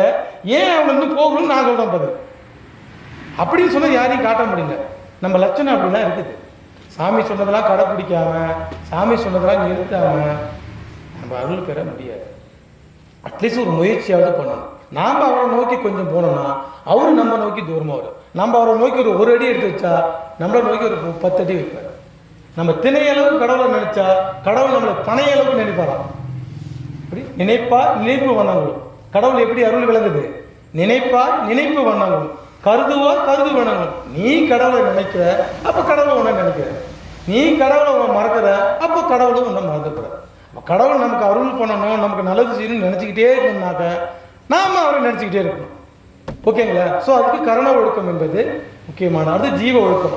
ஜீவ ஒழுக்கம் என்பது ஆண் மக்கள் பெண் மக்கள் முதலிய யாவர்களிடத்திலும் ஜாதி சமயம் மதம் ஆசிரமம் சூத்திரம் கோத்திரம் குலம் சாஸ்திர சம்பந்தம் தேச மார்க்கம் உயர்ந்தோர் தாழ்ந்தோர் என்னும் பேத நீங்கி எல்லாரும் தம்மவர்களாக நமக்கு என்னங்க கோளாறு? நம்மளை மாதிரி கண்ணு, நம்மளை மாதிரி வாய், நம்மளை மாதிரி அதே மனுஷங்களா சாதாரணமாக அந்த ஜாதின்னு போயிட்டு அவரை நீக்கி வைக்கிறவங்க எவ்வளோ ஒரு கீழ்த்தரமான ஒரு விஷயம். நமக்கு என்னங்க பிரச்சனை? அவனும் பிறகுறான், நாமளும் போகிறோம், அவனும் செத்து போகிறான், நாமளும் செத்து போகிறோம், அவனுக்கும் 2 காலம் நமக்கு 2 காலம், எல்லாம் கரெக்டாக தானே இருக்குது. அவனை போயிட்டு அந்த ஜாதி, அவன் அந்த காரன், அவன் அந்த வேலை செய்கிறவன், அவன் எந்த வேலை செய்கிறவன் அப்படின்னு அவனை எப்படி நினைக்க தோணும்? இது எவ்வளோ ஒரு தாழ்ந்த ஒரு மனநோய். ஒரு மனிதன் வித்தியாசப்படுத்தி பார்ப்பது ஒரு மிகப்பெரிய ஒரு மனநோய். சாதி மதம் தான் செருப்பு மாதிரி. செருப்பு எவ்வளோ தலை தூக்கி வச்சு போனா, செருப்பு யாராவது தலையை தூக்கி வச்சு ஜாலியாக இருக்குது நான் அப்படி யாராவது போனா அவன் பைத்தியக்காரன் சொல்லுமா இல்லையா? அது மாதிரி சாதி மதங்கிற செருப்பு தலையை தூக்கி வச்சு போடுறது. அது மாதிரி செருப்பு வந்து காலு கீழே போட்டு மிதிச்சுட்டு போயிட்டே இருக்கு. சாதி மதம் செருப்பு மாதிரி. செருப்பு காலில் தான் போடணும், காலில் தான் வச்சுக்கணும். அதை தலையில் தூக்கி வைப்பதும் காலில் போட்டு நடப்பதும் அவர்களுடைய பக்குவத்தை போடும். ஆனால் அருள் பெறுவதற்கு மிக மிக முக்கியமான தடம். நீ யாரை கீழ் சாதின்னு நினைக்கிறோ, யாரை கீழ் மதம் நினைக்கிறோ, அவன் வந்து ஐயாவோட புள்ள. அப்போ ஐயாவை வந்து நீ கீழ் சாதிய, ஐயா வந்து கீழ் சாதிய, ஐயா வந்து கீழ் மதமா, ஐயா வந்து தீண்ட தக்காதவனா, ஐயா வந்து எப்படி நினைக்கிறீங்க சொல்லுங்க? நீ எந்த உயிரை நினைச்சாலும் அது எல்லாம் அருட்பெருஞ்சோதி ஆண்டவரோட பிள்ளை. நீ அவருடைய பிள்ளையே தப்பாக நினச்சிக்கிட்டு கீழ்த்தரமாக நினச்சிட்டு அவர் உலகத்தை நீங்கள் எப்படி போக முடியும்? ஸோ ஜாதி பார்க்கறது, மதம் பார்க்கறது, அதுவும் ஆண் மக்கள் பெண் மக்கள் கூட பார்க்க வேணாங்க. நீ ஆம்பளை பொம்பளை கூட பார்க்காத. நீங்கள் நம்புறீங்களோ நம்பலையோ, என் வயசு என்ன வயசு? 42 வயசு தான். பெண்கள்லாம் நான் வர்மா பண்ணும்போது எல்லாத்தையும் பார்த்தா அது எனக்கு பொதுவாக ஆன்மா, அவ்வளோதான். அது பொதுவாக ஆன்மா. அந்த ஒரு அந்த ஒரு பெண்மணி அப்படின்னுமோ நான் நினச்சேன்னு வச்சுக்கோங்க, அப்போவே அதோடைய நெகட்டிவ் வைப்ரேஷன் எனக்கு வந்துடும். வர்மாவில் இதுதான் முக்கியமான விஷயம். நம்ம ஆசான் சொல்லிக் கொடுக்கும்போது அது ஒரு பெண்மணி, அது ஒரு ஆண், அவனுக்கு வீவன், அவன் அந்த எதையாவது ஒரு பேதத்தோடு நம்ம அவங்க உடம்புல தொட்டோம்னாக்க அவங்க உடம்புல தீய சக்தியெல்லாம் நம்ம உடம்புக்கு வந்துடும். நீங்கள் அப்படியே ஃபீல் பண்ண முடியுங்க, நீங்கள் அப்படியே ஃபீல் பண்ண முடியும். அவன் ஆம்பளை, அவன் பெண்மணி, அவங்க அது இது நீங்கள் ஏதாவது ஒரு எண்ணத்தோடு நினச்சிங்க, அவனை ஏதாவது ஒரு வித்தியாசமாக நினச்சிங்கன்னா அவனுடைய நோய் அவனுடையலாம் அப்படியே நமக்கு இருக்கும். அதை தவிர்த்து அது ஒரு ஆன்மா அப்படின்னு நீங்கள் கையை வைங்க, நமக்கு கைகால வலிக்காது. ஒரு வருமா பண்ணும்போது அவங்களுடைய சக்தியெலாம் நமக்கு வந்து நம்ம கைகாலம் வலிக்கும். ஆனால் எந்த எண்ணமும் இல்லாமல் அவங்கள தொடுங்க, அது ஒரு ஆன்மா. ஐயா வரலாறு வந்து அதுக்குள்ளே குடியிருக்கு, அந்த உயிர் அவனுக்குள்ளே குடியிருக்கு. அவன் ஆம்பளைய பொம்பளைய அவன் எந்த ஜாதி யாராக இருந்து போடும், கடவுள் அவருக்குள்ளே குடிக்கிறார். கடவுள் வாழ்கின்ற கோயில், ஒவ்வொருடைய உடம்பு எது? கடவுள் வாழ்கின்ற கோயில். அப்படி நினச்சி நீங்கள் தொட்டிங்கனாக்க உங்களுக்கு கை கால் அவங்களுக்கு சரியாயிடும். போன மாதம் வருமா வந்துச்சு, அந்த பெண்ணுக்கு வந்து மார்பக கட்டி, என்ன வயசுக்கு என்னை விட சின்ன பொண்ணு தான். நான் எனக்கே கூச்சமாக நின்றுட்டு நான் பின்னாடி தான் வருமா பண்ணிட்டு அந்த பெண்மணி திறந்த காட்டுறாங்க. அவங்க கடவுளுக்காக ஒன்றுமே பண்ண முடியல. அது என்ன பண்ணல ஆன்மா, கடவுளுக்கு தெரியும் நம்ம என்ன இருக்கு. அது ஒரு ஆன்மா, அவ்வளோதான். அது எந்த உறுப்பாக இருக்குது எதுவாக கூட இருக்கட்டும், எனக்கு பதில் அவங்க ஆன்மா. அந்த எண்ணத்தோடு போய் வைக்கிறோம். நேற்றுக்கு ஃபோன் பண்ண ஐயா நல்லா இருக்குதுங்கய்யா, கட்டிலாம் கரைஞ்சி போச்சுங்கய்யா, நல்லா இருக்கு. என்ன நாம சரி பண்ணல, நான் என்ன சொல்றேன்னா நாம சரி பண்ணல, அது ஒரு ஆன்மா, கடவுள் வாழ்கின்ற உயிர் அப்படின்னு நினைச்சாவே போதுங்க. நீ நினைச்சாவே போதும். நினைக்கிற மாதத்தில் நோய் சரியாது, நினைக்கிற மாதத்தில் அவங்களுக்கு நெகட்டிவ் எனர்ஜி சரி. வள்ளலார் ஒரு பாடல் அருள் விளக்க மாலை சொல்றாரு, கோபத்தோடு வந்தவங்களாம் என்னை பார்த்துட்டு சினமுகத்தார் தனக்கண்டு சிரித்த முகவராக்கி. வள்ளலார் மேலே கோபப்பட்டு வள்ளலார் மேலே கோபப்படலாம், அவர் என்ன சாதி மேலாம் பொய்ன்னு சொல்கிறாரு, அந்த அருளாட்டெல்லாம் பொய்ன்னு சொல்லி அவர்கிட்ட சண்டை பிடிக்காமல் வருவாங்களாம் ஐயா. ஐயாவோட முகத்துக்கிட்ட வந்த உடனே அப்படி சிரிச்சிடுவாங்க. எப்படின்னாக்க இந்த ஆண்மனைய ஒருமைப்பாடு தான், இந்த உணர்வு தான் அதுக்கு காரணம். எல்லாரும் நல்லா இருக்குன்னு நினைங்க, எல்லா ஊரும் நல்லா இருக்கு, எந்த பேதம் வேணாம். அவனுக்குள்ள கடவுள் இருக்கிறாரியா, அவங்கள கடவுள் இருக்கிறாரா, யாராக இருந்தால் என்ன அப்படின்னு நினைக்கிற மாற்றத்தில் அவங்களால நமக்கு எந்த தப்பும் வராது. ஸோ இதுதான் வந்து ஜீவ ஒழுக்கம். அவனும் மனுஷன், நாமளும் மனுஷன், அவரும் மனிதர்கள், நாமளும் மனிதன், யாராக கூட இருக்கட்டும் போகிறான் அப்படின்னு நினைக்கும்போது நம்முடைய ஆன்மா, நம்முடைய ஜீவன் வந்து ஒழுக்கப்படுத்தப்படுது. அதுக்கடுத்து ஆன்ம ஒழுக்கம். ஆன்ம ஒழுக்கம் என்பது எறும்பு முதல் யானை வரைக்கும் எல்லா உயிருக்குள்ளேயும் ஆன்மா. இதுக்கு முன்னாடி எல்லா உயிர்களையும் உயிராக பார்க்குறோம், மனிதர்களாக பார்க்குறோம். அதையும் கடந்து வள்ளலார் சொல்றாரு, எல்லா உயிர்களையும் தன்னுயிர் போல் நினைக்கிறார். கடவுள் எங்கே இருக்கிறாரு? கடவுள் கோயில் இருக்கிறாரு, கடவுள் மசூதியில் இருக்கிறாரு, கடவுள் கட்டடத்துக்குள்ளே இருப்பார், இல்லை கடவுள் போட்டோக்குள்ளே இருப்பார். கடவுள் எங்கே இருப்பதாக வள்ளலார் சொல்றாரு, எத்துணையும் பேதமுறாது எவ்வுயிரியும் தம்முயிர் போல் எண்ணி ஒத்து உரிமை உவக்கின்றார் யாவர் அவர் உள்ளந்தாம் சித்துருவாய் எம்பெருமான் நடம் புரியும் இடம் என நான் அறிந்தேன். எல்லா உயிரும் தம்முயிரோடு பார்க்குறான் பார்த்தீங்களா, அவங்க உள்ளந்தாயா ஞானசபை, அவங்க உள்ளந்தாயா கோயில், அவங்க உள்ளந்தான் சாமி. அவர் உள்ளத்துள்ள கடவுளை அவங்கள வழி நடத்துவார். அப்போ எல்லா உயிர்களையும் தம் உயிர் போல் நினைக்கும் போது ஆன்மாவே ஒழுக்கப்படுத்தப்படும். இப்போ ஆன்மாவே ஒழுக்கப்படுத்தப்படும் போது தான் ஆன்மாக்குள் உள் ஒளியாக இருந்து கொண்டிருக்கின்ற கடவுள் அருள் வெளிப்படும். ஆன்மாவை உருக்கணும். கடவுளை இறைவன் எங்கே அருள் வச்சுக்கிறார்? சிலையிலையோ அதுலேயோ பொருளையோ எங்கேயும் வைக்கல. கடவுள் அருள் எங்கே வச்சுக்கிறேன்னா ஒவ்வொரு ஆன்மாக்குள்ளேயும் அருள் வச்சுக்கிறேன். உயிரை கடந்தது ஆன்மா. ஒவ்வொரு ஆன்மாக்குள்ளேயும் கடவுள் அருள் வச்சுக்கிறேன். உனக்கு அருள் வேணுமா? உன் பிறவி நீக்கணுமா? நீ உலகத்தை பிறப்பிறப்பு நீ விடுபடணுமா? இல்லை செத்துக்கு சாவதியா? இல்லை எனக்கு பிறப்பிறப்பு விடுபடணும் அப்படின்னா நாங்கள் அதை வச்சுக்கிறேன். சாவி எங்கே வச்சுக்கிறேன்? ஒவ்வொரு ஆன்மாக்குள்ளேயும் வச்சுக்கிறேன். அங்கே போய் எடுத்துக்கு. ஆனால் அதை நீ உருக்கணும். ஆன்மா உருக்குனாதான் அதுக்குள்ள அருள் என்ற சாவி வெளிவரும். இப்போ ஆன்மா எதுக்கு உருக்கும்? ஆன்மா எதுக்கு உருக்கும்? கருணைக்கு உருகும். யோகம் செஞ்சா ஒழுகாது, தியாகம் செஞ்சா ஒழுகாது. எத்தனை பூஜைகள் பண்ணு, ஜீவன் உருகும், உயிர் உருகும், மனம் உருகும், இந்திரியம் உருகும். ஆன்மா உருகவே உருகாது. ஆன்மா கருணைக்கு மட்டும்தான் உருகும். எழுவுயிரின் தம்முயிர் போல் நினைக்கின்றவனுக்கு மட்டும்தான் ஆன்மா உருகும். ஆன்மா உருகும் போது மட்டும்தான் ஆன்மாக்குள்ள அருள் வெளிவரும். அந்த வெளிவந்த அருள் தான் நம்ம போய் அங்கே சேர்க்கும். நம்ம இங்கே எந்த பஸ்ஸில் ஏறினாலும் எங்கேயும் போக முடியாது. கோபிக்கு கோபி பஸ்ஸில் ஏறலாம், சத்தியமலம் பஸ் ஏறினா கடவுள் பெருவழிக்கு நாம் எந்த பஸ்ஸில் ஏற முடியும்? யார் கூட்டு போகிறது? நமக்கு வழி தெரியுமா? ஏதாவது வழி தெரியுங்களா? ஏதாவது கூகுள் மேப் எதாவது காட்டுங்களா? அருள் பெருவெளி அப்படின்னு கூட காட்டுனா எதுனாக்கா அருள் தான் உங்களை அங்கே கூட்டு போகும். அருள் ஆன்மாக்குள்ளது. அப்போ ஆன்மாவை உருக்கணும். ஆன்மாவை இருக்கணும். எல்லா உயிர்களும் தம் உயிர் போல் நினைக்கின்ற அந்த கருணை உணர்வு, அந்த கருணை தான் ஆன்மாவை உருக்கும். ஆன்மா உருக்கும் போது அந்த ஆன்மாவுக்கு இருக்கிற அருள் எடுத்து தான் நம்ம ஆன்மாவை பற்றி இருக்கின்ற ஆணவம், கண்மம், மாயை, மாமாயை, துரோதமாயை 5 மலங்களையும் நீக்கினாதான் அங்கே போகும். ஸோ தன்னுடைய உடல் பொருள் ஆவியில கடவுளை ஒப்படைப்பது எப்படின்னாக்க இந்திரிய ஒழுக்கம், கரண ஒழுக்கம், ஜீவ ஒழுக்கம், ஆன்ம ஒழுக்கம். இந்த ஒழுக்கத்தைப்படி நின்னா பரவாயில்ல. புதிய பிரியன் அவரோட உடல் பொருளாவில நம்மகிட்ட கொடுத்துட்டாரு. இப்போ நம்மளுடைய உடல் பொருளாவில அவர்கிட்ட கொடுப்பார். அந்த உடல் பொருளாவில வாங்கிட்டு தான் நம்ம அந்த உலகத்துக்கு போக முடியும். இல்லைன்னா நமக்கான ஒரு உலகம் இருக்குது. எந்த உலகம்? நம்ம தாத்தா பாட்டிலாம் போன இடம் சுடுகாடு. அங்கே நாமும் போயிட்டு திரும்ப நம்ம பாவ புண்ணியத்துக்கு திரும்ப பிறந்து திரும்ப இப்போ கோவிலில் பிறந்த மாதிரி, இல்லை ஈரோட்டில் பிறந்த மாதிரி அடுத்து கோயம்புத்தூர்லையோ இல்லை கள்ளக்குறிச்சிலையோ இல்லை சென்னையில ஏதோ ஒரு ஒருத்தர் பிறந்து அவர் புதுசாக அங்கே வயசுக்கு வந்துட்டு திரும்ப ஒருத்தன் கல்யாணம் பண்ணி அப்போ அங்கே 2 குழந்தை பார்த்துட்டு திரும்ப ஒரு தாத்தா ஆகி பாட்டி ஆகி திரும்ப செத்துட்டு இந்த சைக்கிள் தான். சாவதென்றும் பிறப்பதென்றும் சாற்றுகின்றதே பெருமை. பிறந்ததே பெரிய பாவம். சாவறவங்க எல்லாமே பெரிய பாவம். சாவறதுல என்ஜாய் பண்ணுறாங்க. யாரெல்லாம் உடம்பு விட்டு உயிரை விடுறாங்களோ பெரிய பாவம். சாவதென்றும் பிறப்பதென்றும் சாற்றுகின்ற பெரும் பாவம் தன்னை எண்ணி நோவது இன்று புதியதில்லை, இது என்றும் உள்ளதா. இந்த நோவை நீக்கி ஈவது மன்றுடைய நடிப்பை நின்னாலே ஆகும், மற்ற இறைவராலே ஆவது ஒன்றுமில்லை. வள்ளலார் சொல்றாரு, இறைவா சாவதும் பிறப்புவதுங்கிற நோயிலிருந்து விடுபட அருட்பெருஞ்சோதி ஆண்டவர் உன்னால மட்டும்தான் முடியும். மற்ற கடவுளுக்கெல்லாம் இந்த நோயை நீக்க முடியாது. மற்ற நோய்களாம் நீப்பாங்க. நீ இந்த நோய் நீங்கணும்னா நீ தான் முடியும் அப்படின்னு வள்ளலார் சொல்ற. தற்சுதந்திரம் என்பது பதிகம். இந்த பாடம் சொல்லும் போது நீங்கள் நோட் பண்ணிடணும்.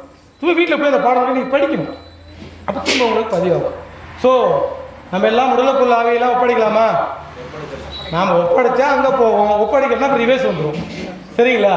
ஸோ நம்ம எல்லாரும் அகமார்க்கத்தில் இங்கே இந்த உடல் பொருள் ஆவியெல்லாம் இறைவனை ஒப்படைக்க வேண்டிய ஒரு அற்புதமான தகவலை அருட்பா வழியாக நமக்கு எல்லாம் எடுத்துரைத்த எல்லாம் அருட்பெருஞ்சோதி இறைவன் திருவடிக்கு வணங்கி நன்றி கூறி நன்றி பாராட்டி இங்கே இது நாள் வரைக்கும் இந்த நிமிடம் வரைக்கும் பொறுமையாக காத்திருந்த உங்கள் அனைவருக்கும் நன்றி பாராட்டி நன்றி வரை மீண்டும் நம்முடைய சன்மார்க்க தீவிரவாதி ஜோதி சதவீத அவர்களுக்கு நன்றி கூறி நன்றி பாராட்டி இதுவரை பொறுத்திருந்த உங்களுக்கும் நன்றி கூறி நன்றி பாராட்டி அடுத்த மாதம் திருவள்ளுவர் நம்ம எல்லாம் கூட்டி வைத்தால் அடுத்த வாரமும் நம்ம சிறப்பாக நம்ம ஏதோ ஒரு புது தலைப்பில் இல்லை அருட்பா ஆறாம் திருமுறை மற்றும் உரைநடைப்புள்ள விஷயங்கள்லாம் ஒவ்வொன்றா பார்ப்போம்.